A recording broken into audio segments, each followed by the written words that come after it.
Hello everyone, thank you for listening in. As always, I am Kaylee Batesman, the Content Director at SheCanCode, and today we are going to cover the wonderful world of data science. Data scientists are analytical specialists responsible for collecting, analysing and interpreting data. This data is then turned into meaningful information that companies can use to improve their businesses. But with companies facing more big data than ever before, data scientists are in popular demand. And at SheCanCode, we're lucky to say we've bagged one for the next half an hour to reveal just what her working day is like. So a warm welcome to Hannah Alexander, who is a junior scientist at Ascent. Welcome, Hannah. Hello, thank you for having me. Thank you so much for joining us. We've got a lot of questions to get through today, but we would love to start with a bit of a background about yourself, if that's okay. Yeah, of course. So I went to University of Bath and I actually did a civil engineering degree. And during my time there, I did a dissertation in my final year. And I kind of just picked one out of the blue. Like I just picked one that sounded really interesting. And I didn't know that it was actually something that would now be called data science. I really enjoyed it. And I asked my tutor, I was like, what is this? Can I do this for a job? And it's like, yeah, it's called data science. And then I applied for jobs as a data scientist, and I applied at Ascent, and I've had my job here since September 2020. So I've been here just over 2 years now and really enjoyed it. We learned loads. It's been good. So when you found out about the job then, did somebody come in and talk about it, or did you see a job that maybe your tutor spoke about, or how did it come up?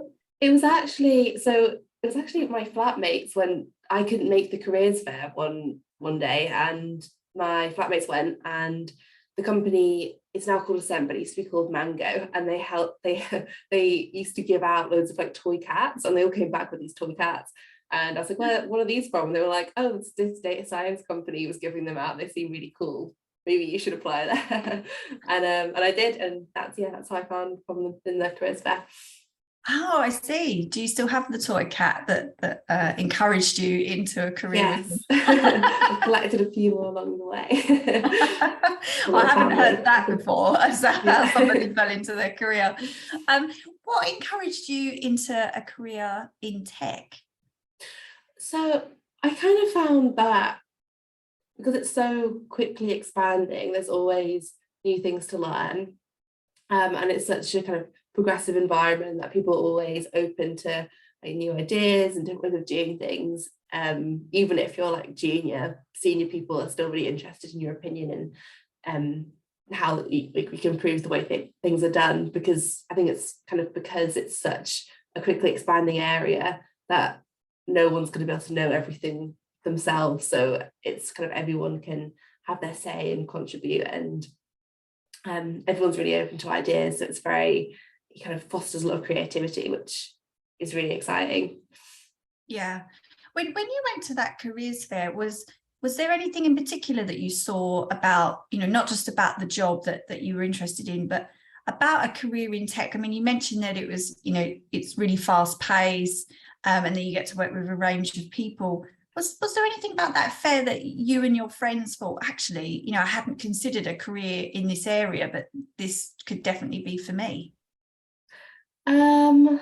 I think that's kind of like pretty much the main things, really. Just that I feel like it's an environment, tech in general. I feel like people who work there, kind of the companies tend to look after their employees really well, which is really nice. Yeah. It's just always an added benefit to be like, feel like you're really respected, and like they want you there. And yeah, I think it is just also like the collaboration with lots of different industries at the same time. It's rarely just in your tech bubble. Even if it's other people in tech, they're in different areas, so you kind of have to dip your toe into lots of areas, if you like, all the time. So it keeps it very interesting. Yeah, and you're allowed to have ideas in tech, aren't you? And you're encouraged to be an idea factory, which means that you can keep growing in yourself and in your career.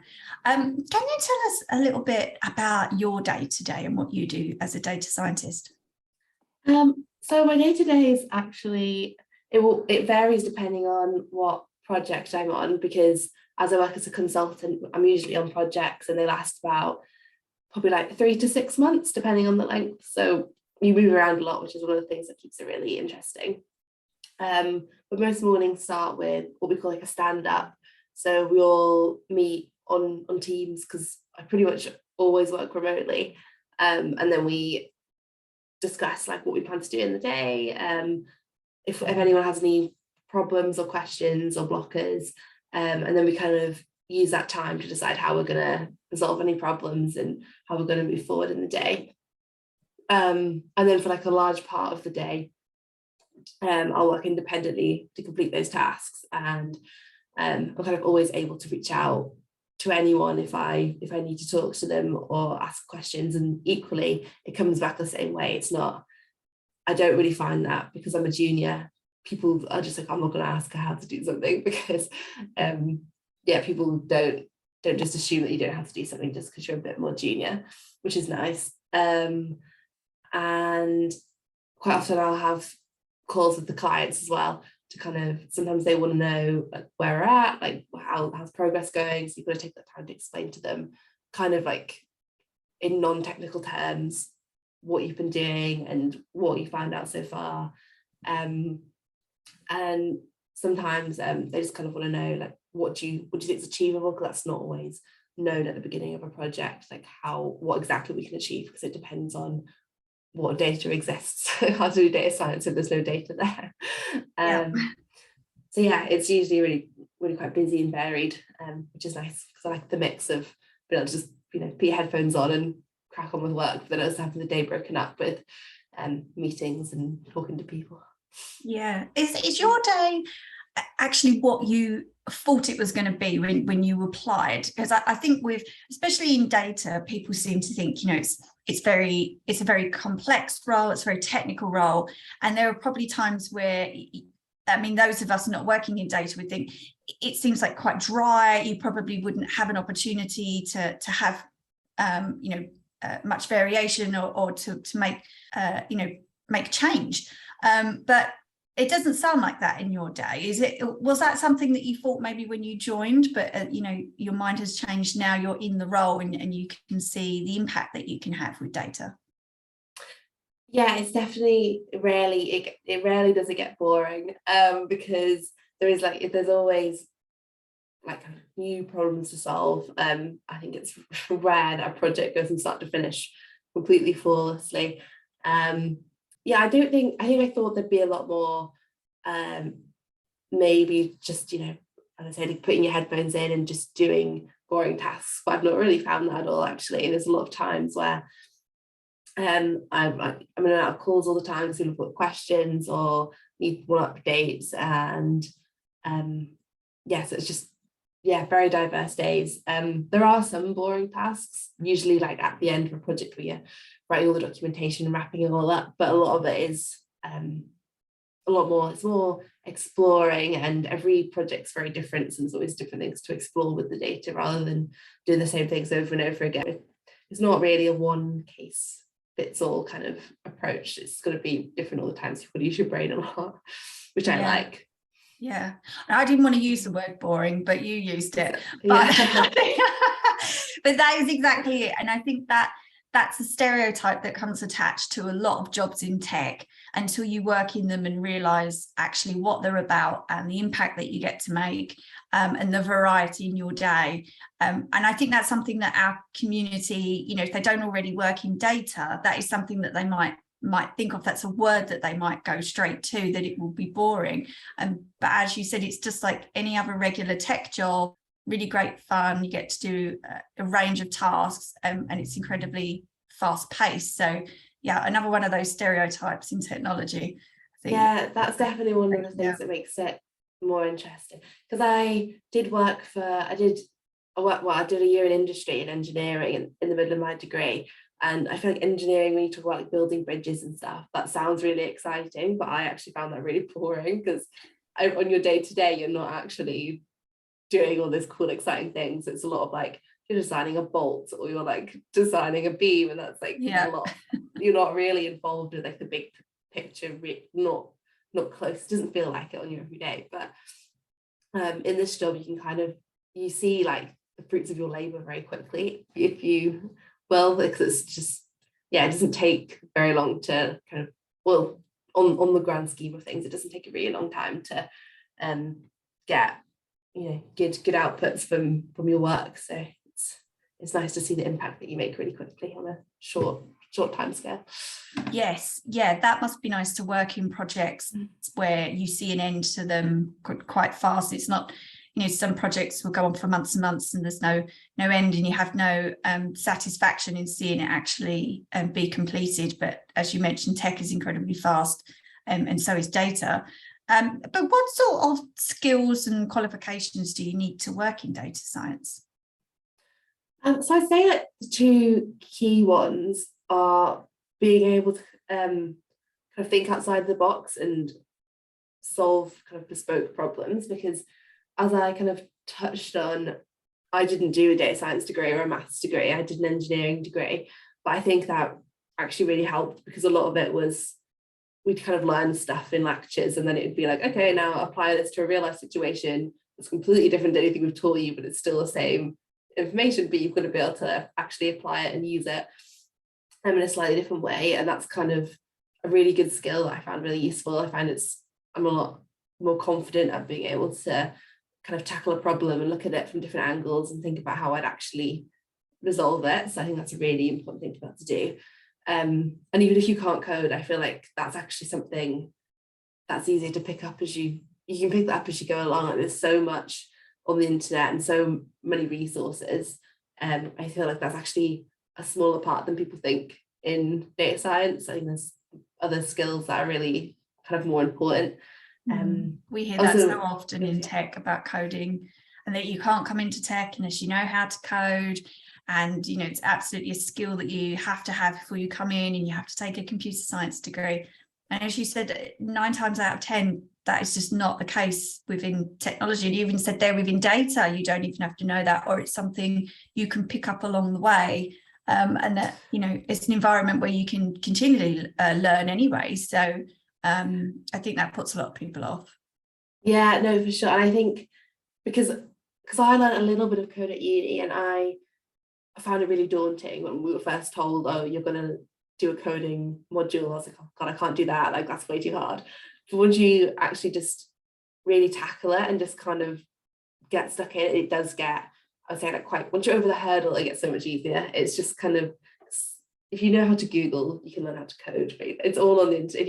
If you just Google what you want to be able to do, someone's done it before somewhere, and you can just tweak the code and use it for your own purpose. So it's not as scary as it looks. Yes. Yeah. And the other skill I think is really important is communication, because we, as I kind of touched on, I talk to the clients quite a lot, and a lot of them don't have like a data science background. So if you've built this crazy machine learning model and give it to them, they'll kind of just be like, so what? What does this mean? Why have you given this to me? So you have to be able to understand what you've done and then translate it into a more like usable information, which is, it's really important. yeah, extremely useful skill within the world of work. Have you faced any challenges coming into the tech industry and into data science? But if so, how did you overcome them? So one that kind of springs to mind is when I was working on an internal project for our company with a few other people, and we wanted to be able to compare the skills that we had as a company to what was in demand on projects. So we wanted to look at our marketing data that we had as a company and kind of see what skills other companies were asking for from us. And we knew that data did exist, but we didn't know kind of what state it was in or anything. So we had this question. And then we actually went to explore the data, and it was actually pretty empty, and it was unusable. So we didn't want to just say we couldn't do anything, because we were still really interested. So we kind of had to tweak our initial plan, And we decided to look at what other companies hiring permanent staff, not consultants, were looking for. So we ended up scraping Glassdoor and comparing what job adverts were asking for versus what we had.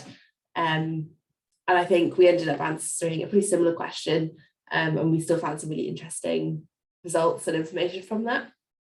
And I think from that we kind of learned it's really important to work dynamically and communicate well with your colleagues, and kind of always think every day, like, are we answering what we want to answer? Like, are we on the right track? Have we, is there blockers? And don't just plan for like 10 weeks in the future and try and stick to that plan rigidly. Just be prepared to change and kind of develop your initial plan. And that doesn't mean it's wrong. It just means that, you have to adapt to what was available. Yeah, and obviously that's where that communication skill comes in as well, that you mentioned earlier, which actually you mentioned as well about working remotely, and how has that been in terms of communicating with your team? And because it doesn't, I think previously I probably would have thought all data scientists, you sit at home and you work on your own, it's quite isolated. But by the sound of it, you communicate with your colleagues on a day-to-day basis and you work remotely. And it sounds like, that absolutely flows fine. And, I take it you have contact with your team every day. Yeah, every day. So it's funny because I graduated during COVID, so I've always worked remotely, but I would kind of quite like to go into the office more. Just there's not usually loads of people in, but just for the human interaction. But it's actually quite difficult to work from the office because I consult. I work with like pretty much, I don't think anyone actually on my team at the minute is in Bristol, which is where I'm based. So they wouldn't be in the same office with me anyway. So I'd have to constantly go into meeting rooms whenever I wanted to talk to anyone. Whereas now if I'm at home, if someone just pings me and says, are you free for a quick chat, I can just call instead of having to have the faff of going into a different room, moving all my stuff. And then usually I don't have 2 screens, which I really need to be able to like show people things. And yeah, it's actually way harder to work in the office actually now, which is really strange, because I'm sure someone said that like 3 years ago. They think that was crazy, but it's so much easier to work at home. Yeah, and trying to bring in hybrid working, I think at the start was quite hard for people as well, because we were so used to being at home. And like you said, you're moving around the office, trying to do meetings, you're trying to find some quiet within the office. It was a very strange time, I think, to get into that rhythm. I found myself when I started going into an office again, I found myself booked on calls with other people that were at home. And I would just sit in the office and do Zoom calls with other people that were at home and not in the office on the day that I was in. Mm-hmm. So what's the point of that? I still wasn't meeting them in the office because our team was so big that I hadn't coordinated with who was going to be in. It just seemed quite pointless to be fair. But on a smaller team, that's easier to coordinate. At SheCanCode, we like to go in because we can see each other, and you're absolutely right with that. Human interaction is invaluable to meet with your team and to bond with your team. But you're right, it's a struggle sometimes to if you're doing calls, or you kind of have to set that day aside, don't you, for something different than work. I have to plan like an easier day or a quieter day when I go into the office, which is quite funny. Yeah, especially in your role, if you really have to concentrate, and suddenly you go from a quiet home environment to lots of people around you in the office. I'm sure you're sort of sitting there with your headphones on thinking, can't everybody around me be quiet, Yeah, I was talking to another junior about this. We were like, we just sit there with our headphones on. We're like, why are we even here? Yeah, because you're trying to concentrate. Yes. Yeah, know the feeling. But it's nice to have the option, at least nowadays. What do you love about your role? So one of the things I really, really like is being able to resolve a lot of my own problems, and not being blocked by having to wait for a senior member of staff to help me. Because there's such a good community online in data and in code, that as I kind of touched on before, like if you've got a problem or you want to know how to code something, someone's probably done something similar before, so you can at least start on it and make some progress. And that's not to say I don't ask for help, I definitely do, but it's not as it's not as difficult to kind of find the solutions to things as some other jobs. I definitely found in engineering there's nothing online, so if you don't know how to do it, you've got to wait for someone to help you, which can be a bit frustrating. I always feel really guilty when I'm like stuck waiting to like be able to do something. So I really love that. I think that really suits my personality. And then also being a consultant is really good because, as I kind of mentioned before, you move projects quite a lot, or a lot every few months. So I don't really get bored, because kind of by the time you've been on one for a while, you start getting a bit bored. It finishes and then you do something else. And at the beginning, it's always very new and exciting, and the days go really quick. So that's a good plus. Yeah, and you mentioned there in your role, obviously everything you can find online, and there are lots of places to reach out to. Do you reach out to any women's groups in tech, or are there any that you've got your eye on that you'd like to be looking to join or to network with? I'm definitely open to, but not currently.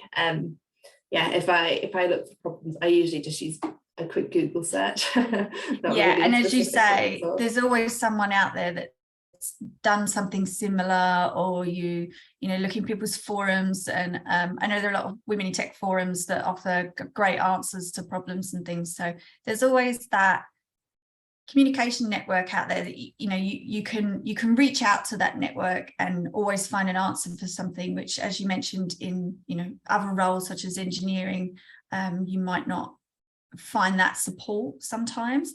And I think if you ever did find yourself feeling a little bit isolated in technology, there are lots of women in tech groups that you can reach out to work on new projects and build new things. So you never quite feel on your own in technology. So that's a good thing about the industry. Do you have any advice for our listeners in getting into tech, or more specifically data science? Now, a lot of our community are very interested in data science and what it entails. If they were new to just starting to think about it, where should they get started? What kind of advice would you offer them? So there's so many resources online. So if you don't know how to code, I've used it. There's something called Code Academy, which I think is quite well known, but it's free and really useful to learn how to just basically start. Yeah, there's over there. Really, really good. And if you already know how to code, but you want to kind of apply things to a bit more data science, Kaggle's really good if you want to. This is kind of a website where people put on problems they have. Sometimes it's real companies, sometimes it's just made up. But then it's kind of they're usually data science problems, so optimizing things and machine learning problems, that sort of thing. And you can download the data set, you can try and solve the problem, and then upload your results, and whoever gets the best one, sometimes there's actual money prizes, but so it's really good. And you can look at other people's code and see where your mistakes were and how you could have done it better, and that's a really good way to learn.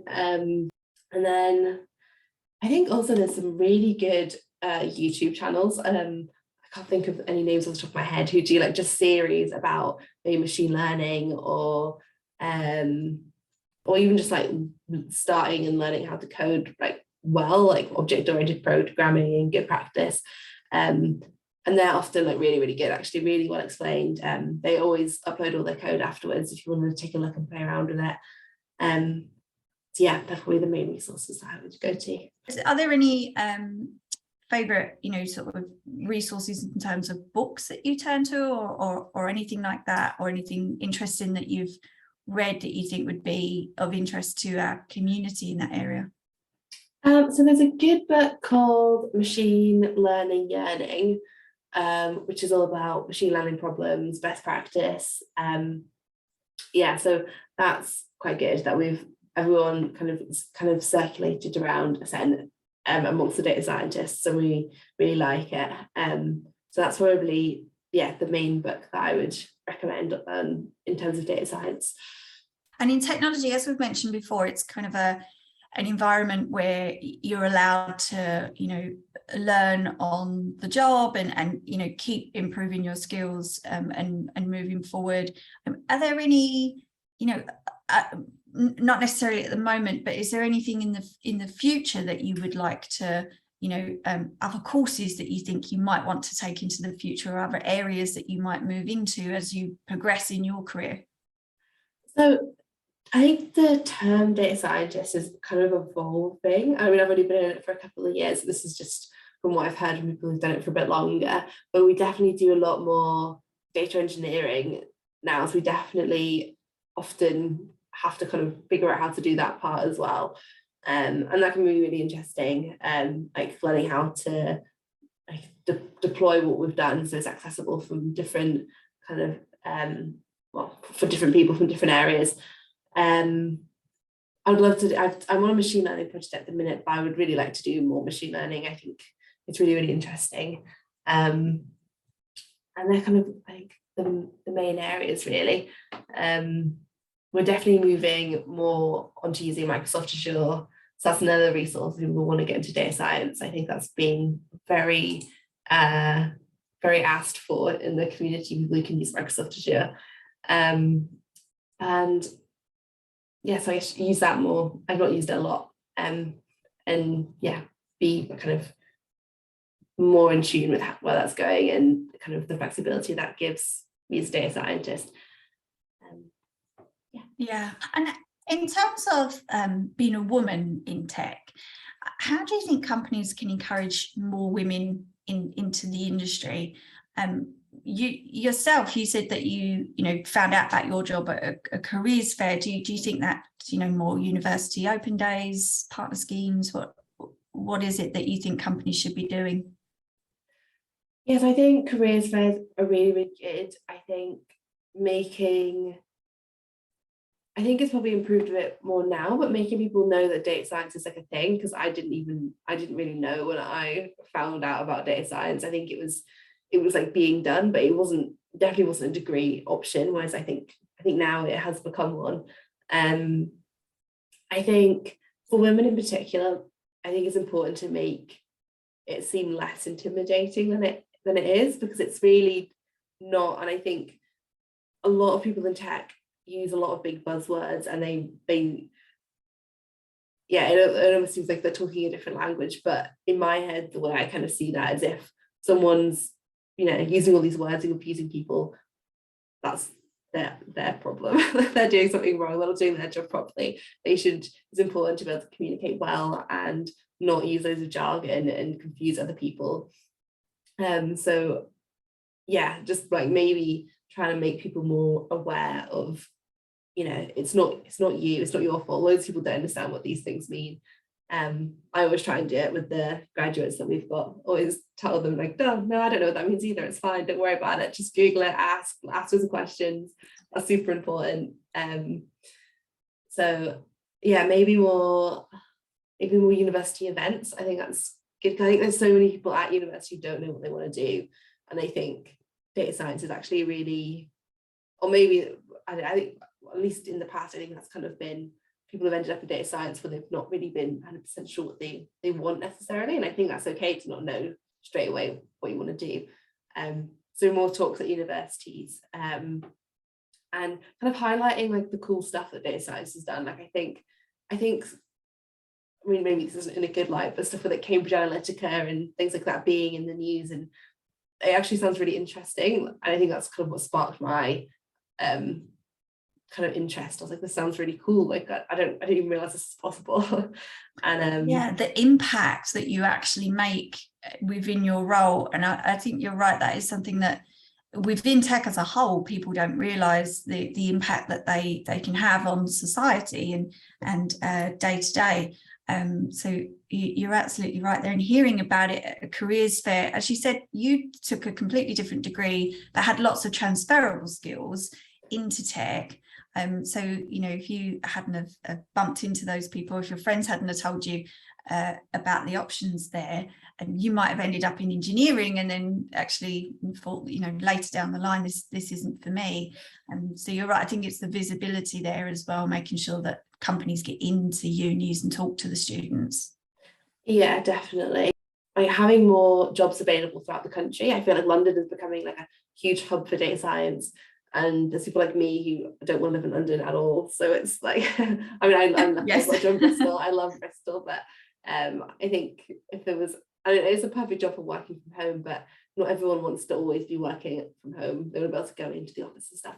So I don't know, maybe some expansion to maybe more northern cities rather than just keeping it in this London hub.